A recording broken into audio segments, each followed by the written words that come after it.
आपकी अदालत मध्ये आमिर खान यांच्यावर आरोप आहे की हे सगळ्यात मोठे हुकुमशाह अर्थात डिक्टेटर आहेत. पूर्ण फिल्म इंडस्ट्री हे म्हणते की आमिर खान कंट्रोल फ्रीक आहेत. ज्या फिल्ममध्ये काम करतात आपल्या टर्म्स डिक्टेट करतात, त्यांना वाटेल तशी फिल्म बनवतात, त्यांच्या बोटावर बाकी सगळे नाचतात, including the director of the film. जर तुम्ही इंडस्ट्रीमध्ये खरंच इन्व्हेस्टिगेट कराल, शोधाशोध कराल, तर तुम्हाला हे अल्टिमेटली फाइंडिंग मिळेल की जर इंडस्ट्रीमध्ये कोणी एक व्यक्ती आहे जो फक्त डायरेक्टरला मानतो, तर डायरेक्टरला लीडर म्हणून त्याच्या मागे चालतो, तो मी आहे. यामध्ये मला कणभर सुद्धा डाऊट नाहीये. म्हणजे माझ्या करिअरला सुरुवातीला कयामत से कयामत रिलीज झाली, सफल झाली. त्यानंतर मी खूप फिल्म साइन केल्या. तो एक काळ होता माझ्या करिअरचा, जेव्हा मी काही 8-10 फिल्म साइन केल्या होत्या, जेव्हा रिलीज झाल्या त्या इतक्या यशस्वी नाही झाल्या. 5 फिल्म्स रिलीज झाल्या आणि 5च्या 5 फ्लॉप झाल्या. हो. आणि तेव्हा मला अंदाज आला की पूर्ण प्रकारे की डायरेक्टरचं महत्त्व काय असतं आणि माझ्यासाठी डायरेक्टर निवडणं खूप महत्त्वाचं होणार होतं. तर सगळ्यात पहिला रूल जो मी बनवला होता, तो होता की जोपर्यंत डायरेक्टरवर पूर्ण विश्वास नाही असणार आहे माझा, मी फिल्म नाही साइन करणार. मग त्या डायरेक्टरला काय बनवायचं आहे, त्याची कहाणी मला किती एक्साइट करते, ते खूप महत्त्वाची गोष्ट आहे. आणि प्रोड्युसर असा असावा की जो आपल्याला सपोर्ट करेल, क्रिएटिव्ह टीमला सपोर्ट करेल फिल्म चांगली बनवण्यासाठी. जेव्हा फिल्म बनेल तर ते चांगल्या प्रकारे रिलीज करू शकेन. या 3 गोष्टी खूप महत्त्वाच्या आहेत माझ्यासाठी, जेव्हा मी कोणती फिल्म निवडतो. आणि या 3 गोष्टीमध्ये सगळ्यात महत्त्वाचं आहे की डायरेक्टर कोण आहे, डायरेक्टर कसा आहे. तर इतकं इम्पॉर्टन्स आणि इतकी व्हॅल्यू मी देतो की डायरेक्टर कोण आहे. तर मग त्याच्यानंतर मी जेव्हा डायरेक्टर निवडला, आणि खूप वेळ लावतो मी डायरेक्टर निवडायला. तुम्ही जॉन मॅथ्यूला विचारून घ्या, नवीन डायरेक्टर आहेत. आशुतोष गोवारीकरला विचारा, फरहान अख्तरला विचारा. त्यांची गोष्ट ऐकल्यानंतरच मला कमीत कमी 1.5 वर्ष 2 वर्ष लागले होते त्यांना हो बोलण्यासाठी. म्हणजे ते माझा मर्डर करणार होते. तेच राहून गेलं होतं आता. अरे बाबा, तुला गोष्ट आवडली तर मग तू हो का नाही म्हणतेस? आणि मी हो ह्यासाठी नाही म्हणत आहे की मी तुम्हाला पारखतोय. तुम्ही जे बनवू इच्छिता, तुम्हाला जे बनवू शकाल की नाही बनवू शकाल, हे तुम्हाला नाही म्हणते की तुम्ही माझ्यासाठी थांबा. तुम्ही अजून कोणासोबतही बनवून घ्या. तुम्हाला जर माझ्यासोबत बनवायचं असेल तर मला थोडा वेळ लागतो. कारण मी जेव्हा निवडेन तुम्हाला ॲज अ डायरेक्टर, त्यानंतर मी सरेंडर करेन. आणि एकदा तुम्ही डायरेक्टर म्हणून असाल, त्यानंतर तुम्ही जिथे गाडी घेऊन जाल तिथे गाडी जाणार. त्यामुळे डायरेक्टर निवडण्याआधी मी खूप विचार करतो. तर डायरेक्टरची गोष्ट इंटरफेअर तर म्हणजेच प्रश्नच नाहीये. त्यानंतर डायरेक्टर जे म्हणतो ते मी सगळं करतो. ऐकायला तर खूप चांगली वाटते ही गोष्ट, पण जे वृत्तपत्रात छापलंय, आता वृत्तपत्रांबद्दल तुम्ही काय म्हणत आहात? काय उत्तर देऊ मी तुम्हाला? सांगा, काय सांगताय ते. 3 इडियट्स बद्दल लिहिलंय. त्यांनी लिहिलंय की जेव्हा ही फिल्म बनवण्यासाठी विनोद चोप्रा यांच्याबरोबर बोलणं झालं, तर चोपडा साहेब आणि हिराणी साहेब हे दोघे तुमच्या जवळ आले आणि तुमच्याबरोबर जे कॉन्ट्रॅक्ट साइन केलं त्यामध्ये एक विशेष अट लावली, एक क्लॉज, की he must not interfere in the film making process. आश्चर्याची गोष्ट ही आहे की आजपर्यंत विनोद चोपडा आणि माझ्यामध्ये कॉन्ट्रॅक्ट साइनच झालं नाहीये.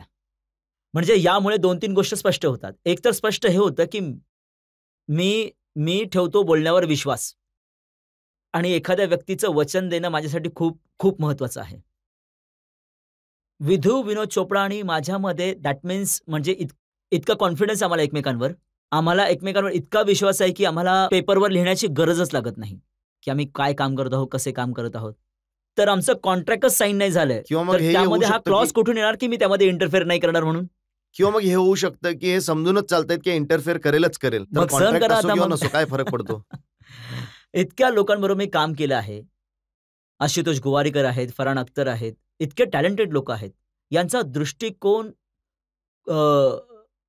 खूपच क्लिअर असतो प्रत्येक गोष्टीबद्दल, ते काय करू इच्छितात. आणि तुम्ही त्यांना डॉमिनेट करूच शकत नाही. जर मी कधी डायरेक्टर बनलो तर तुम्ही मला डॉमिनेट नाही करू शकणार. हो, जर तुम्ही मला सांगाल की यार हे बरोबर नाहीये, हे असं नाही असायला पाहिजे, तर मला वाटलं की रजतजी बरोबर बोलतायत, असं नाही, असं करा. So then I will definitely do it. पण तुम्ही मला कधी फोर्स नाही करू शकणार की असंच कर, नाहीतर मी शूटिंग नाही करणार. तर हे ज्या प्रकारचे लोक आहेत, खूप टॅलेंटेड लोक आहेत. कितीतरी डिरेक्टरांची मी नावं सांगू शकतो. जॉन मॅथ्यूज आहे, आशुतोष गोवारीकर आहे, राकेश मेहरा आहेत. हे सगळे खूप टॅलेंटेड आणि चांगले डिरेक्टर पण आहेत. हे सगळे जे लोक आहेत, तुमच्या बरोबर जेव्हा काम केलं तेव्हा सक्सेसफुल झाले, पण दुसऱ्या कोणाबरोबर आले तर नाही चालले. तर इंडस्ट्रीचे लोक म्हणतात की घोस्ट डिरेक्टर आहे, मागून चालवतात आमिर खान. ही गोष्ट खूप पसरवली जाते, की लोकं म्हणतात, की मी फिल्म डायरेक्ट केली आहे. पण हे इतकं अनफेअर आरोप आहेत. कारण की जितके हे डायरेक्टर आहेत, आशुतोष गोवारीकर, राकेश मेहरा, इतके सक्षम डायरेक्टर आहेत. यांचं क्रेडिट विनाकारण मला का मिळतं? उगाचच क्रेडिट देतात कारण मला. तुमच्याशिवाय जेव्हा त्यांनी सिनेमे बनवले तेव्हा ते इतके नाही सफल झालं, नाही ही झाले. गोष्ट मान्य करतो. तुमचं म्हणणं बरोबर आहे. हे मागील काही वर्षांपासून असं होत आहे. परंतु फिल्म मेकिंग एक कठीण प्रोसेस आहे. आणि आशुतोषचं एक आर्टिकल मी वाचलं, त्यामध्ये त्यांनी लिहिलंय की आमिर सजेशन्स देतात, पर्याय देतात हं. आणि त्यांच्या सजेशन्सना इंटरफेरन्सच्या रूपामध्ये प्रेझेंट केलं जातं. बरोबर बोलला तो. तर गोष्ट ही आहे, की मी ॲक्चुअली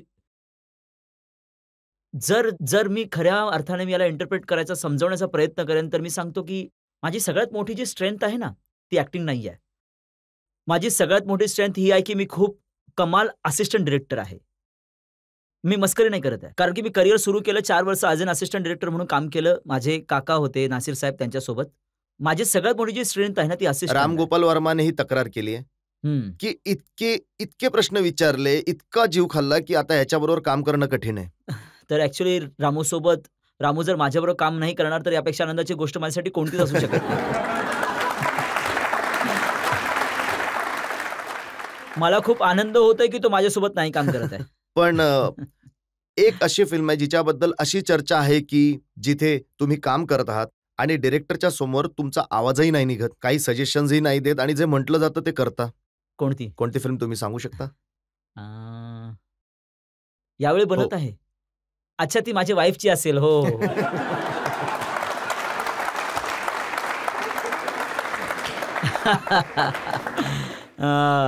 बरोबर पकडलं तुम्ही हां.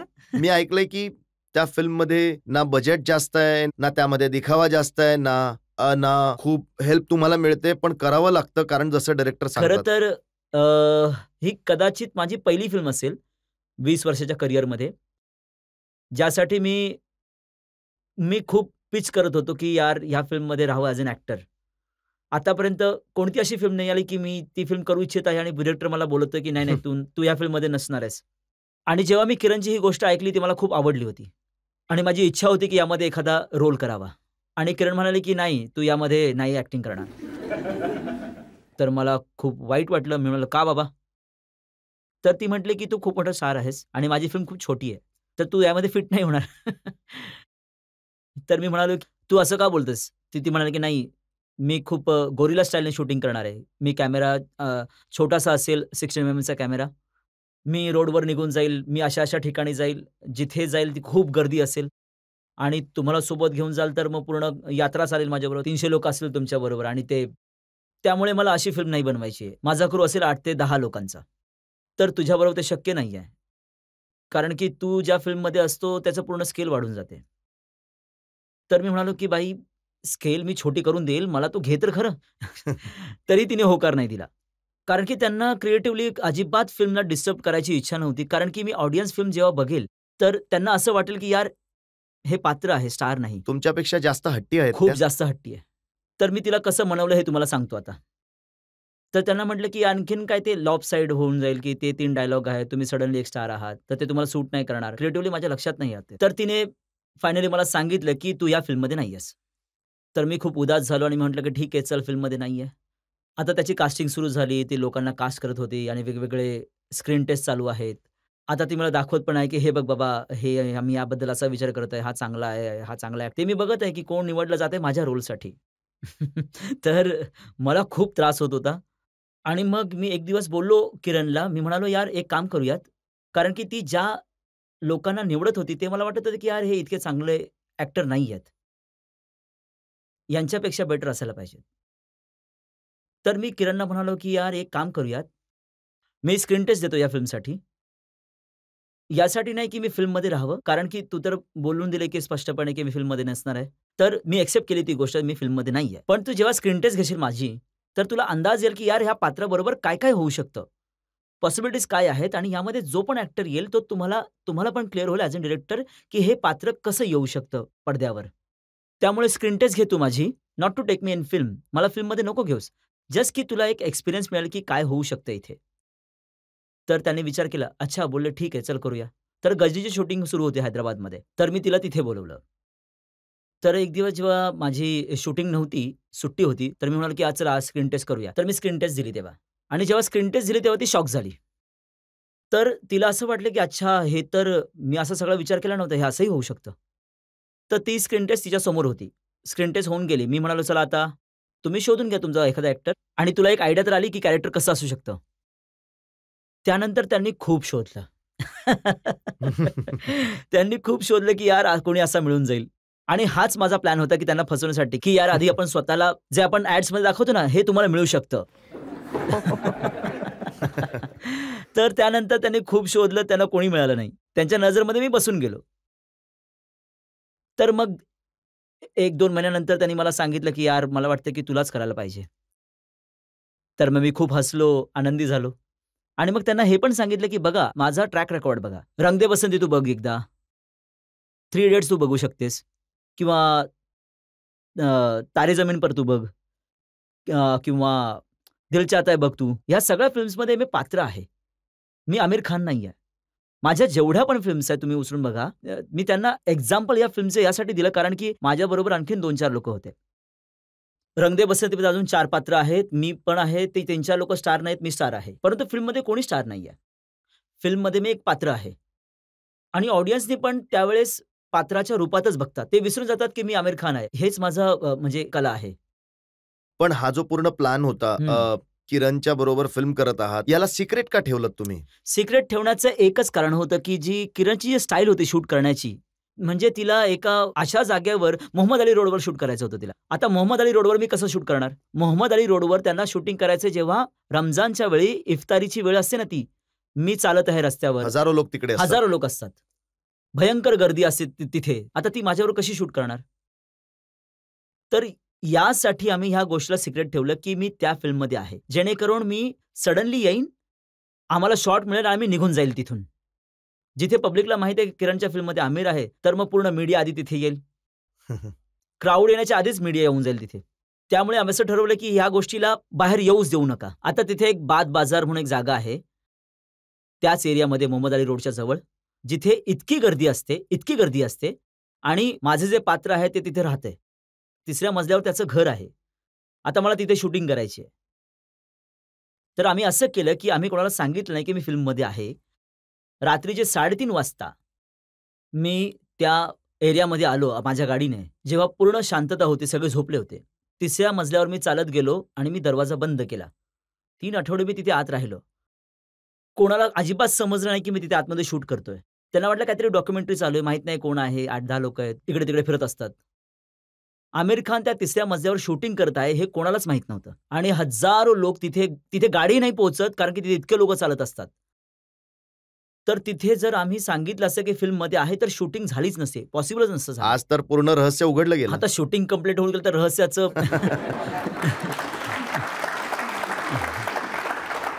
तर मला ॲक्चुअली खूप मजा येत होती तिथे. 3 आठवडे मी तिथे होतो आणि शूटिंग पण होत होती. मीही तिथेच राहत होतो. एक खोली होती आणि एक बाथरूम होतं. तर तर डायरेक्टरने जितक्या माझ्या मीटिंग्स होत्या, हे तुम्हाला सांगतो हे खूप एंटरटेनिंग गोष्ट आहे. जितक्या माझ्या मीटिंग होत्या, विनोद चोपडा आहे, राजू हिरानी आहे, मला भेटायला तिथे यायचे. आपले ते याची थ्री इडियट्सच्या डिस्कशनसाठी. शूटिंग चालू आहे खोलीमध्ये आणि दुसरी एक खोली आहे बाथरूम. बाहेर तर मी जाऊ शकत नाही. तर मीटिंग सगळ्या माझ्या बाथरूममध्ये चालायच्या. तर त्या कमोडवरती विनोद चोपडा बसला आहे आणि आम्ही डिस्कस करत आहोत, की बाबा हे करायचं, ते करायचं. तर पब्लिकला माहीतच नव्हतं, की काय गोष्टी चालू आहेत. आणि डायरेक्टर ओरडतही असेल तुमच्यावर. किरणकडनं तर हो, म्हणजे डायरेक्टर रागवत राहतात. आर्टिस्टचं कामच आहे आमचं बोलणं खाणं डायरेक्टरकडनं. बट मला खूप मजा आली तिच्यावर काम करून. मला वाटतं की as a director she is very clear and she she तिच्यामध्ये त्या सगळ्या क्वालिटीज आहेत, ज्या एका चांगल्या डायरेक्टरमध्ये असतात. जास्त नाही बोलू इच्छित, फिल्म लोकांनी पाहावी, पसंत करावी, तर मी बोलेन. मला असं विचारायचं आहे, की तुमचा आत्तापर्यंतचा असा कुठला चित्रपट आहे, ज्यात तुम्हाला काम करताना मजा आली? माझी स्वतःची फिल्म हो. हे तर किंवा मग उघड आहे की तुम्हाला अ, दुसऱ्या कोणाची फिल्म चांगली वाटतच नाही. नाही, नाही, नाही. नाही, नाही, नाही. अ, नाही, नाही असं अजिबात नाहीये. मला उलट म्हणेल, की मला मागील काही वर्षामध्ये कोणती फिल्म खूप पसंत आली आहे, ती एक आहे मुन्नाभाई एम-बी-बी-एस खूप पसंत आली. मुन्नाभाई लगेरो खूप आवडली होती मला. खूप कमाल फिल्म्स होत्या त्या. 2 फिल्म्स ज्या आहेत मी पाहूच शकलो नाही. तुमच्याशी जे मी थोड्या वेळापूर्वी आधी बोलत होतो. एक आहे जब वी मेट मला खूप बघायची इच्छा होती. खूप प्रशंसा ऐकली त्याची. आणि एक आहे वेन्सडे. तर खूप साऱ्या चांगल्या फिल्म्स आहेत. सॉरी, तुमचा प्रश्न काय होता? त्यांचा प्रश्न हा होता की तुम्हाला तुमची सगळ्यात माझी? चांगली माहित नाही यार, मला या प्रश्नाचं उत्तर मी कधीच देऊ शकलो नाहीये. खूप वेळा विचारलाय मला प्रश्न. तुम्हाला माझी कोणती फिल्म आवडते जास्त? तारे जमीन पर. तारे जमीन पर. मग ठीक आहे, माझी तीच फेव्हरेट आहे. हे खरं आहे की जेव्हा तुमची फिल्म रिलीज होते, जर ती हिट झाली तर तुम्ही रडता आणि आपटली तरी तुम्ही तरीही रडता. मी रडतो. हो. एकदम बरोबर बोलताय तुम्ही. काय कारण आहे? कारण की मी खूपच इमोशनल प्रकारचा व्यक्ती आहे आणि मी खूप लवकर रडतो. अ, तुम्हाला विश्वास नाही बसणार, पण मी जेव्हा मुंबईच्या बाहेर असतो 3-4 आठवडे, 4-5 आठवडे होऊन जातात, तेव्हा मी खूप मिस करतो. होमसिक होऊन जातो. मुलांना मिस करतो. तर जेव्हा मी आपल्या हॉटेल रूममध्ये टीव्ही बघत असतो, तर कधी-कधी मी ॲड्स बघून रडायला लागतो. त्या ॲड्समध्ये मुलं असतात, त्यांना बघून मला रडायला येतं. या आधी की इथे दुःख होईल, तुम्ही रडाल. मी एक ब्रेक घेतो आणि ब्रेक